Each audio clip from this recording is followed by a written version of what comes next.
দর্শক, পরিবর্তন করা হয়েছে পুলিশ, র্যাব এবং আনসার বাহিনীর পোশাক। এই তিন বাহিনীর পোশাক পরিবর্তন নিয়ে কথা বলেছেন মেগাস্টার শাকিব খান। শাকিব খান কি বলেছে তা জানার আগে আপনি যদি এই চ্যানেলে নতুন হয়ে থাকেন তাহলে চ্যানেলটিকে সাবস্ক্রাইব করুন আর এই ভিডিওটিতে একটি লাইক করুন। দর্শক, শাকিব খানের মুখের কথা শোনার আগে তো চলুন আমরা জেনে নেই এই পরিবর্তনের আসল রহস্যটা কি। জুলাই গণউত্থানে ছাত্র জনতার তাপের মুখে পড়েন সাবেক প্রধানমন্ত্রী শেখ হাসিনা। 5 আগস্ট স্বৈরাচারী হাসিনা পালানোর পর থেকে দেশের প্রেক্ষাপট বদলে যায়, আর তখন থেকেই গুঞ্জন শোনা যায় স্বৈরাচারী হাসিনার হয়ে কাজ করা পুলিশ সদস্যদের পোশাকে আনতে হবে পরিবর্তন। এবং র্যাবের বিরুদ্ধেও ছিল নানান গুম খুনের অভিযোগ, আর আনসার বাহিনীরও ছিল সচিবালয় ঘেরাও করার মতন ঘটনাগুলো। তার জন্য আনা হয়েছে এই তিন বাহিনীর পোশাক পরিবর্তন। আর এই পরিবর্তন নিয়েই কথা বলেছেন মেগাস্টার শাকিব খান। শাকিব খান বলেন, পুলিশ, র্যাব এবং আনসার বাহিনীর পোশাক পরিবর্তন আমার কাছে খুবই ভালো লেগেছে। আমি এই তিন বাহিনীর সকল সৈন্যদের বলতে চাই, শুধু পোশাকে চাকচিল্য হলেই হবে না, আপনাদের মনের দিকেও চাকচিল্য হতে হবে।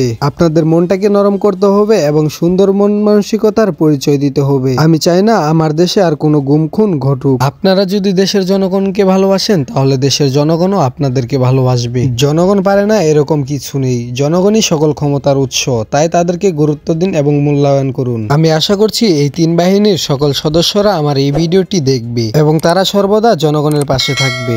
আমি আমার সকল ভক্তদের বলতে চাই, আপনারা এই ভিডিওটি আপনার ফ্রেন্ড ফ্যামিলির যে কারোর সাথে শেয়ার করে প্রচুর পরিমাণে ভাইরাল করে দেন, যাতে করে এই ভিডিওটা সবাই দেখতে পারে এবং পুলিশদের সাহায্য করতে পারে এবং পুলিশরাও জনগণের সাহায্য করতে পারে। সকলের কাছে আমার একটাই রিকোয়েস্ট, সকলে এই ভিডিওটিকে শেয়ার করে দিবেন বেশি করে।